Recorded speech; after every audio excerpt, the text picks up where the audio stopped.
Okay, I'll kick us off. Lord, thank you for our rest in this moment. Jesus, we turn our hearts towards you, just align them with your will. We want to hear your voice this morning. We want to know you better. Just continue to be aware of your nearness and your love for us. Thank you for this time. Amen. Amen.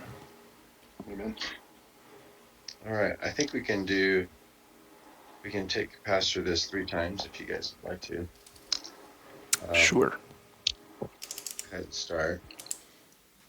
So we're in Luke 22, verses 39 through 46. 22, 39 through 46. 46.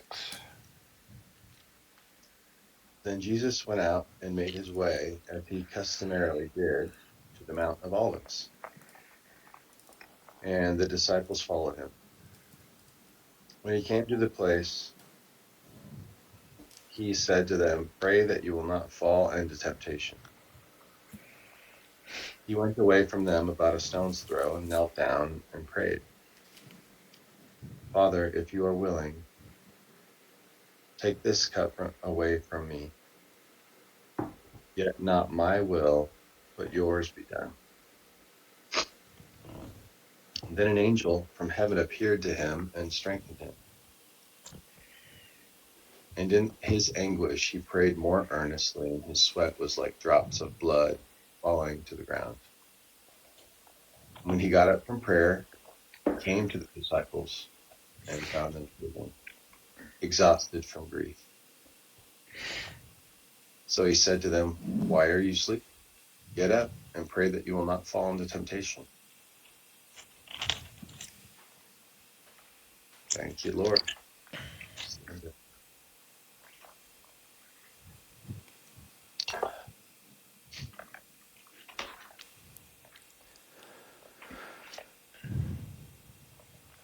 Okay. Jesus went up as usual to the Mount of Olives, and his disciples followed him. On reaching the place, he said to them, "Pray that you will not fall into temptation." He withdrew about a stone's throw beyond them, knelt down, and prayed, "Father, if you are willing, take this cup from me, yet not my will, but yours be done." An angel from heaven appeared to him and strengthened him. And being in anguish, he prayed more earnestly, and his sweat was like drops of blood falling to the ground. When he rose from prayer and went back down to the disciples, he found them asleep, exhausted from sorrow. "Why are you sleeping?" he asked them. "Get up and pray so that you will not fall into temptation."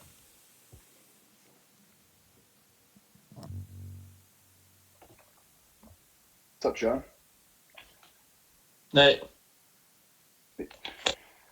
All right, I'll give it a pass.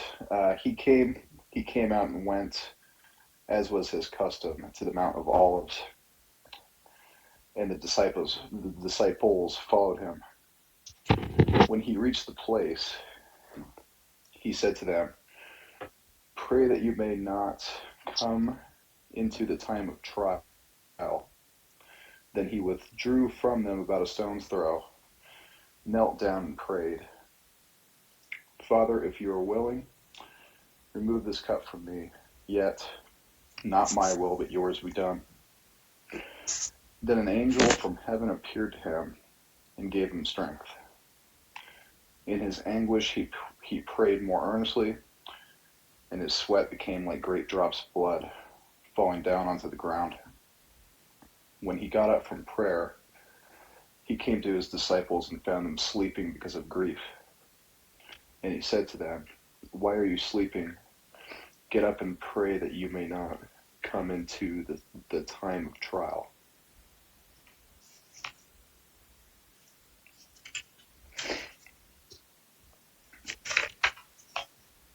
Okay, we find Jesus going to the Mount of Olives, as was his custom. I think that's something that jumped out to me, as was his custom. Or it says in my version, as he customarily did.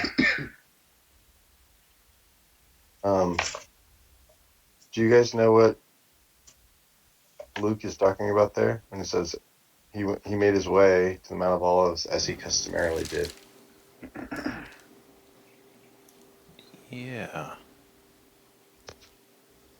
It was like a week or so ago, maybe before, that it said he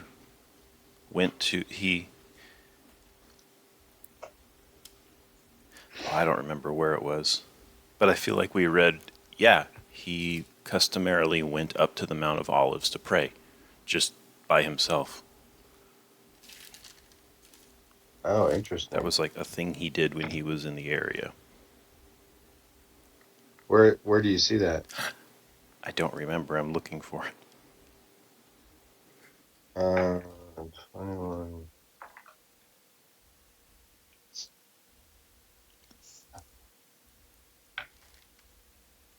So in verse, actually just in the previous chapter, Luke 21 verses 34 through 38. So Jesus is going through this discourse about, the end There we go. times Yep. events, and he says, "Be ready, right, be on your guard." And then it says in 37, so every day Jesus was teaching in the temple courts, but at night he went and stayed on the Mount of Olives. And all the people came to him early in the morning to listen to him in the temple courts. So he would stay there.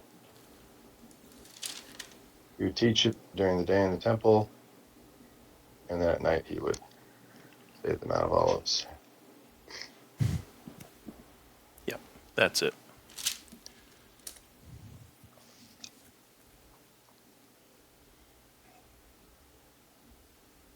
And also the book of John, it looks like, also mentions that Jesus often met there with his disciples on the Mount of Olives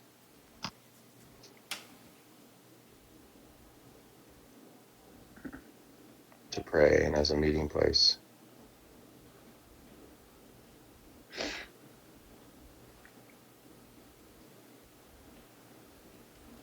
Huh. I wonder why he went there. Like, why was that a favorite area?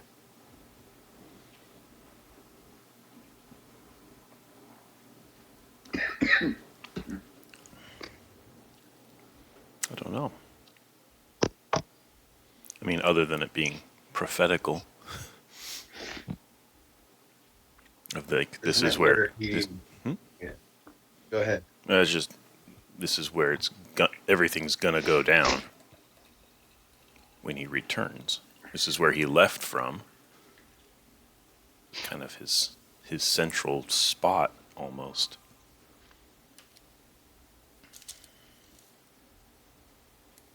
Like his Jacob's ladder, in a way. Like Yeah. it's the place where he goes up, the place where he comes back down.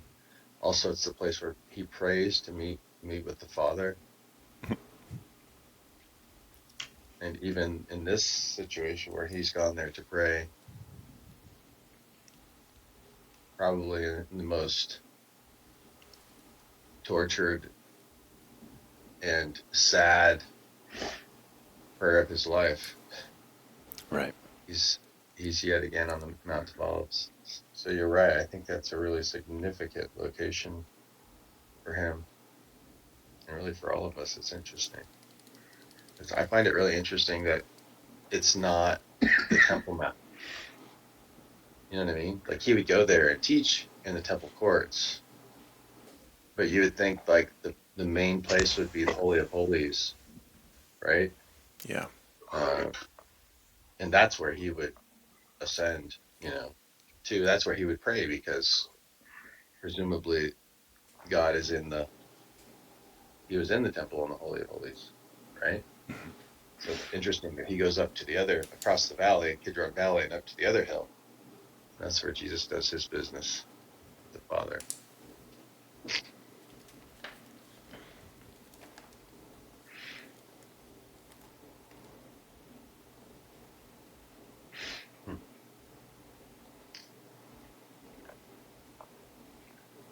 got another question too, somewhat unrelated to the Mount of Olives. Disconnected. Could you guys hear me, by the way? Yes. Yeah, I got my headphones in there. Okay, cool. Pray that you may not come into the time of trial. Then he withdrew from them. And his next prayer, Father, if you're willing, remove this cup from me. Do you guys understand what the cup metaphor means? Remove my will.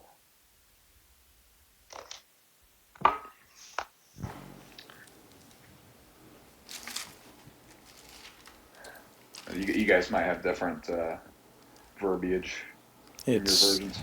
It's cup as well for me. Okay. Mm-hmm.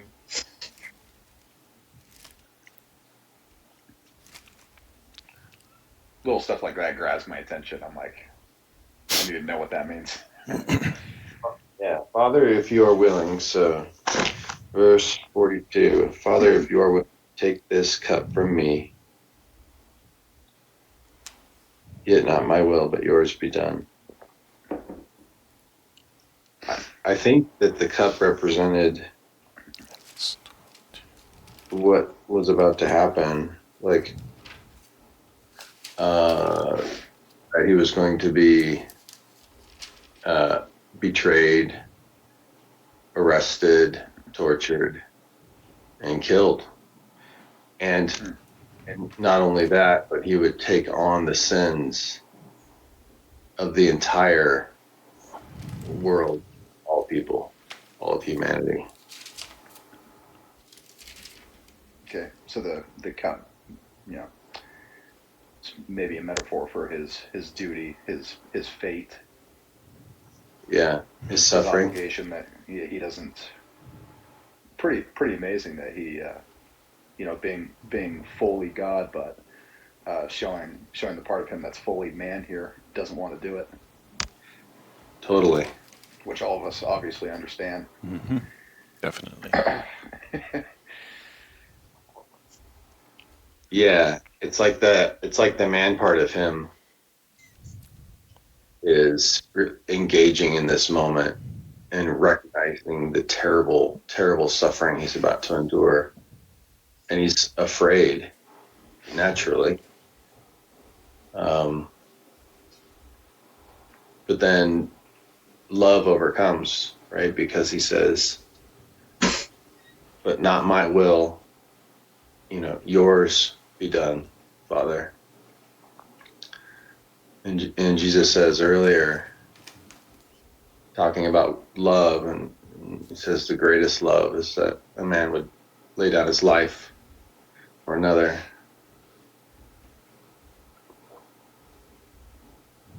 So in that moment, Jesus, makes that choice. It's like, and perhaps it's one of the greatest acts of love ever.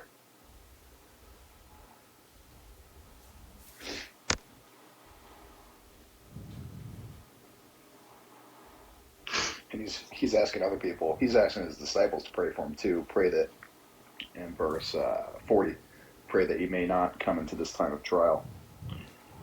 So he seems to be really desperate. He's trying to, from what I can see, really try everything he can possibly do to get himself out of this.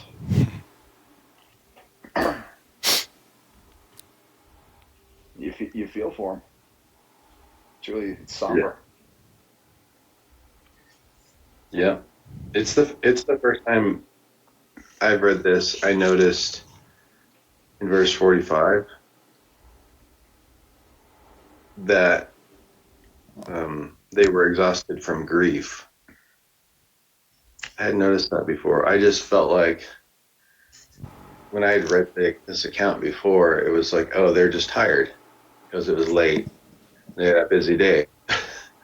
And they were just like, I'm going to sleep. Right. And in that way, it was a betrayal, of Jesus by his disciples. But when I read it, they were exhausted from grief. That changes the picture for me. What are your guys' thoughts on that? Had you seen that before, or was that a new thing That was for you? completely Well, new for me as well. hmm. Yeah, me too.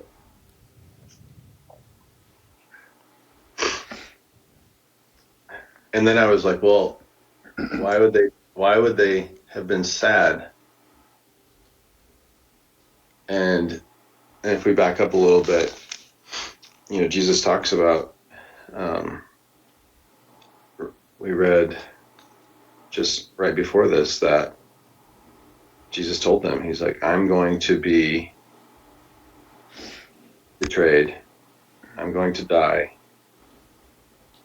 Even Simon, one of their leaders, is going to betray me 3 times. And one of you will be the betrayer, right? So these are pretty heavy things. And even prior to that, in verse 20, or in chapter 21, we read about all of these end times things that sound terrible as well, right?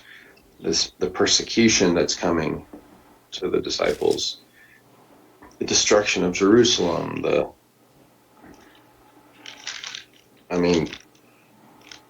things are about to change.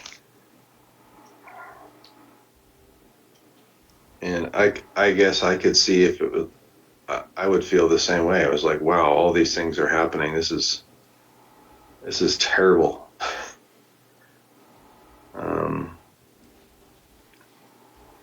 Exhausted And from then, sorrow makes me think the disciples, after all this time, finally started to get it as far as what he was talking about, since even like 2 years before, 3 years prior, where he'd go on and say, hey, you want to be on my... I mean, one of the cross references to the cup is James and John's mom coming up and saying, hey, let my son sit at your left and your right hand. And he's like, are they willing to drink from the cup that I will have to someday drink? And not knowing what he meant, she's like, of course, they're totally up for anything. And yeah. And it's like, yeah, early on they didn't get it, but now they're finally getting it. And they finally realize what's going on.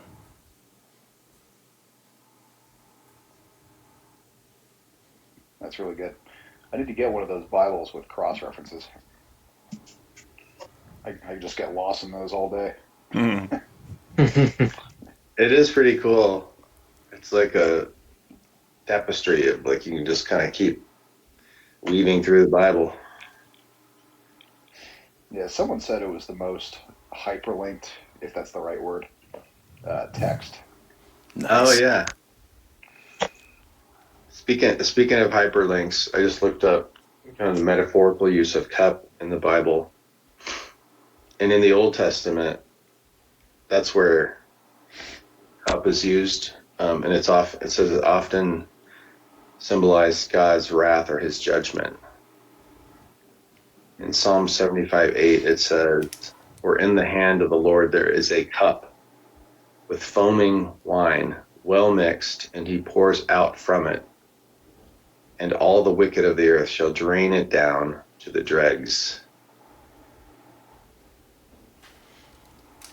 There's 7 cups in Revelation. Yeah. Yeah, I didn't even think about that. And the angel pours it out on the earth, one right after the other. So it's a symbol of God's judgment. And it's actually a great picture, because, like, Jesus is the sacrificial lamb, and the judgment that is to be poured out upon man is Jesus takes it upon himself. God's wrath against sin.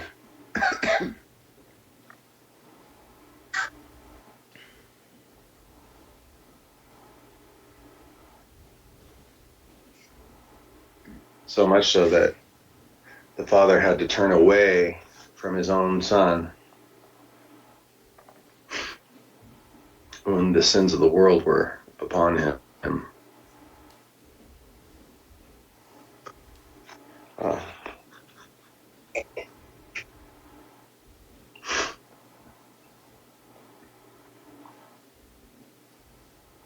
That's powerful.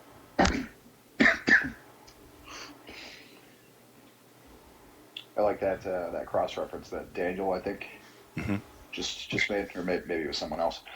Um, when Jesus tells, I forget who he was talking to. Are you sure you want to drink out of the same cup that I will one day drink? Again, I can't remember exactly where Matthew that came 20, from. verse 20. That was. Okay,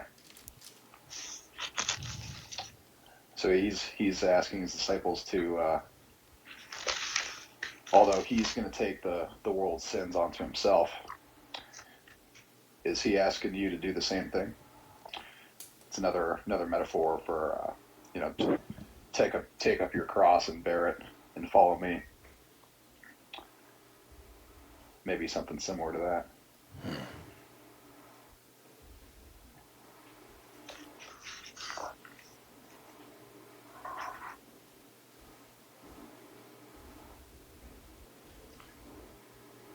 yeah, there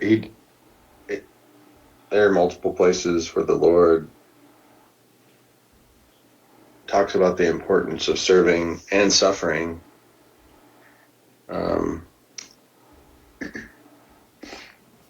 And yeah, taking up our cross, I think, is a metaphor for that suffering that is naturally part of our journey with God.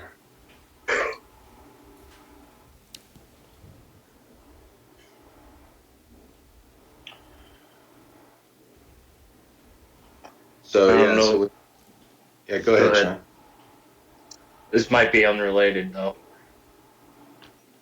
But so if you had a thought, you'd finish it. I was just going to say that the cup, this cup metaphor, I think also applies when we take communion. When we are drinking the cup, I think there's an aspect of assuming or consuming, agreeing with, aligning with a life of suffering, right? And saying, yes, Lord, I want you. I want this life, and to follow you into suffering. That's a facet, I think, of the cup when we take communion. Oh, What I was gonna say, like it may be unrelated, but it may take us down a different track. Or and so like, but he says in 40 and 46, and at least in my translation, and this is where I was getting hung up. It says, pray that you will not fall into temptation. But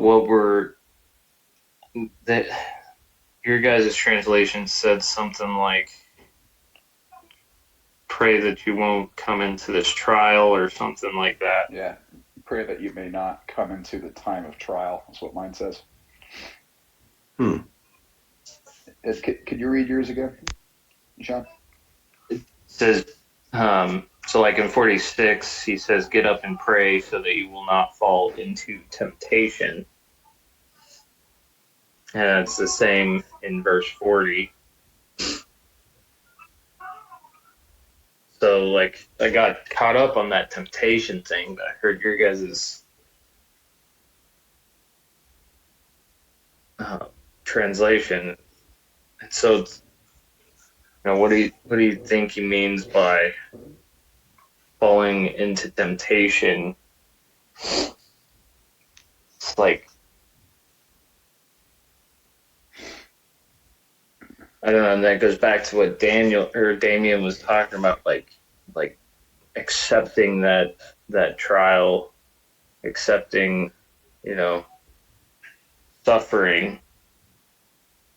But then it almost seems like Jesus is telling him like, pray that you will not fall into temptation of like this kind of suffering or something. I don't know. I'm getting hung up. Where my head goes on this one is we look back at 31, verse Yes. 31. Simon, Simon, pay attention. Satan has demanded to have you all, to sift you like wheat, but I have prayed for you, Simon, that your faith may not fail.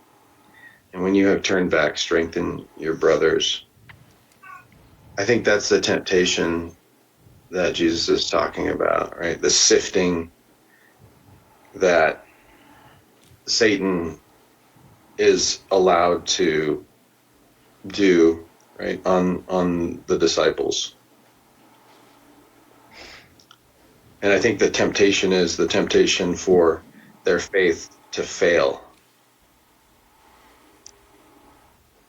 It seems like, because that's what he's praying for. He's praying that their faith would not fail. And that so they know that he knows that the disciples are going to scatter and run, right? But that they would come back and strengthen, build the church essentially, and strengthen the believers and live a life of serving God and others. Which we know they So I all think, did.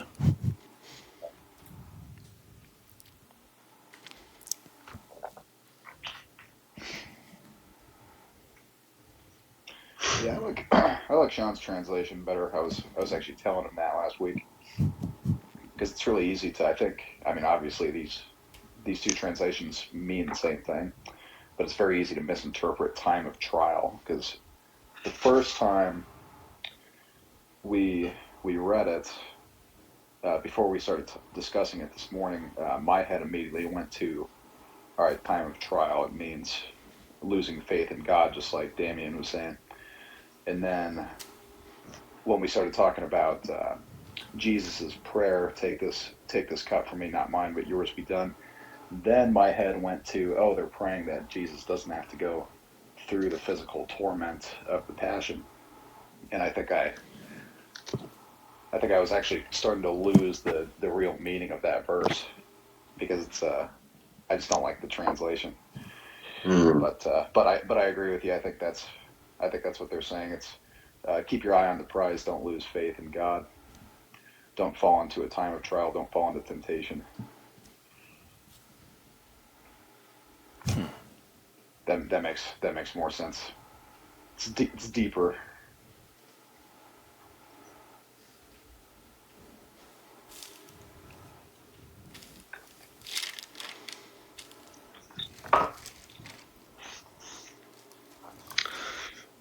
well, it's coming up on, well, it's actually 7:01, just after 7.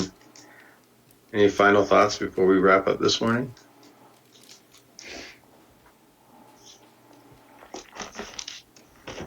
An angel appeared to him and strengthened him. That was also something mildly new to me, or something I didn't remember from before.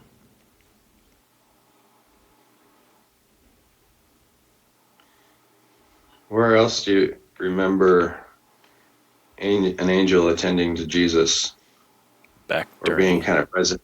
back during his trial in the desert. That was Yeah.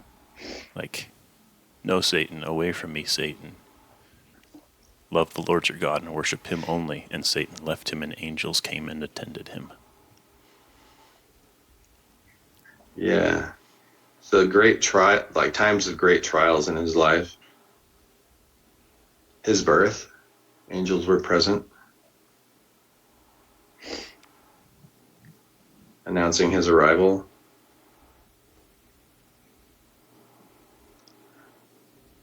Angels were present in the tomb after he had risen.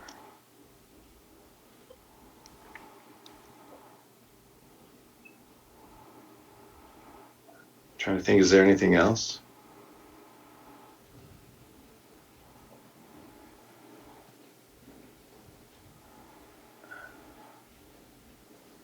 can't think of any other time.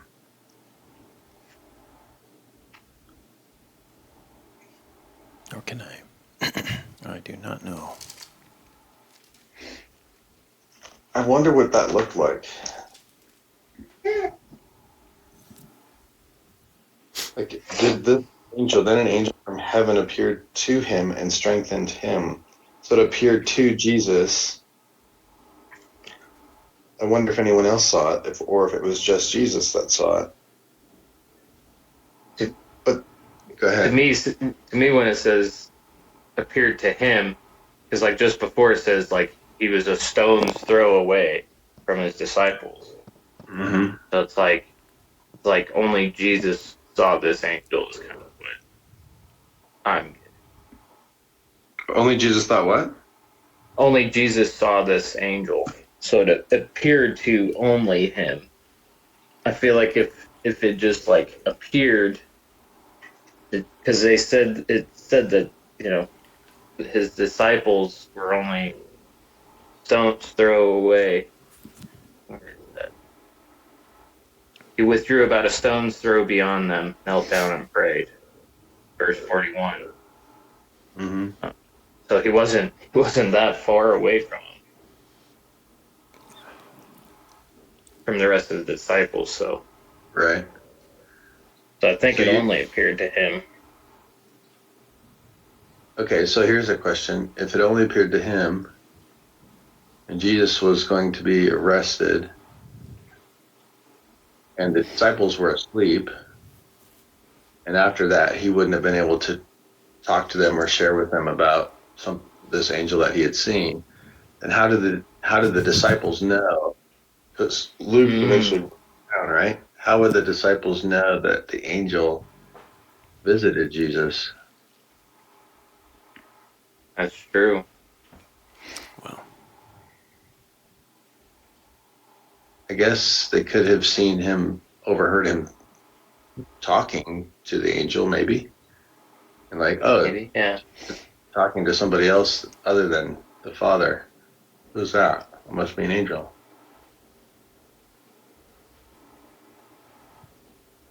but if you found them My, asleep, et cetera, et cetera, yeah, Yeah. that's true. I think my only logical explanation is, well, he was hanging around for a month or two after his resurrection, before his ascension. He probably uh, filled them in. Hold on.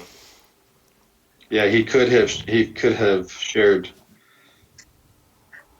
what happened with an angel Well, and after. another thing that I found was it says some manuscripts do not have verse 43, 44. Yes. Oh, yeah. So it's almost like it was a afterthought in these newer translations and everything. Is it? What other gospels is it in?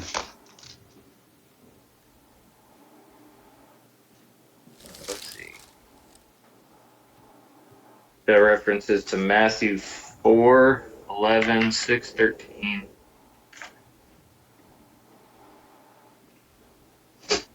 and then just back to Luke Matthew. But that would have been earlier on.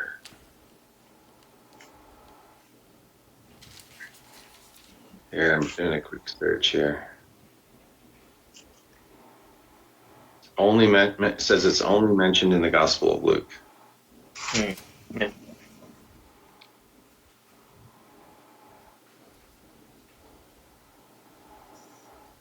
And then the Gospels of Matthew and Mark recount Jesus' prayer in the garden as well, but they exclude the thing about the angel. And then the Gospel of John doesn't provide a detailed account of Jesus' prayer at Gethsemane at all. Huh.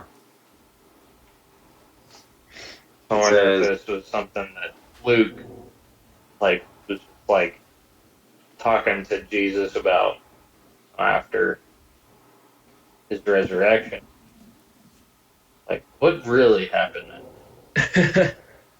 Kind of thing. Yeah. And Luke was the only one that he told. Well, it also says that, just reading ChatGPT, but it says, so the angel's appearance at this particular moment is unique to Luke's account. It's worth noting that Luke, traditionally believed to be a physician, often includes unique details about individuals' experiences and emotions, which might explain why this detail is found in his account.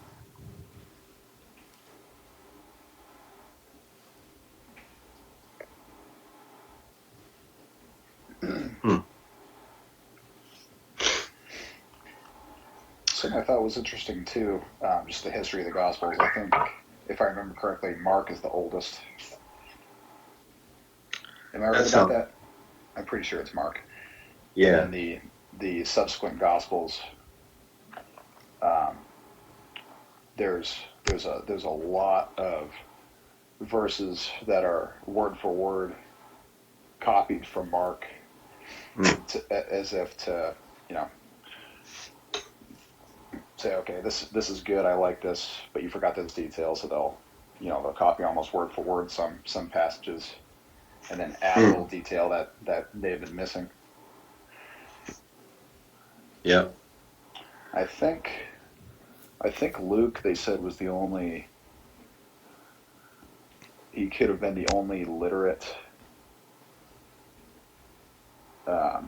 person among the four gospel writers.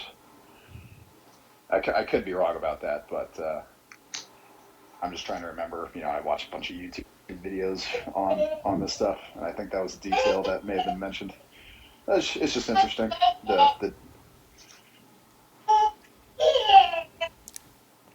Like you said, Luke tends to fill in more colorful details of the accounts. Mm-hmm. So, who knows? Yeah, so him being a physician, naturally he would have had more of an education than the disciples in general.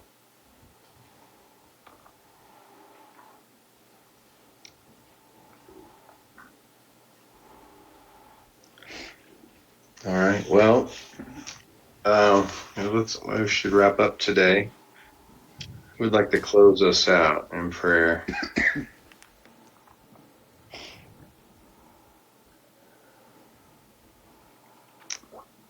I can go ahead and close this morning. All right. Lord, thanks for this time.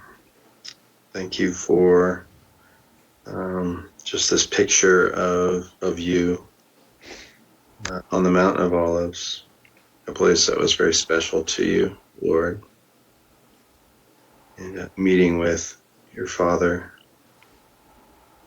and just being raw and vulnerable in that moment, being human and choosing the Father's will. Thank you for the picture, your humanity, your love for us. And, Lord, continue to teach us what it means to follow you, Jesus. And Lord, change us, change our hearts and our minds to follow you more and more every day. Amen. Amen. Amen. All right. Another day in the books. Oh, yeah. Yeah. All right, guys. We'll see you later. Have a good Hey one. guys, see ya. Love you too. Love you. Bye.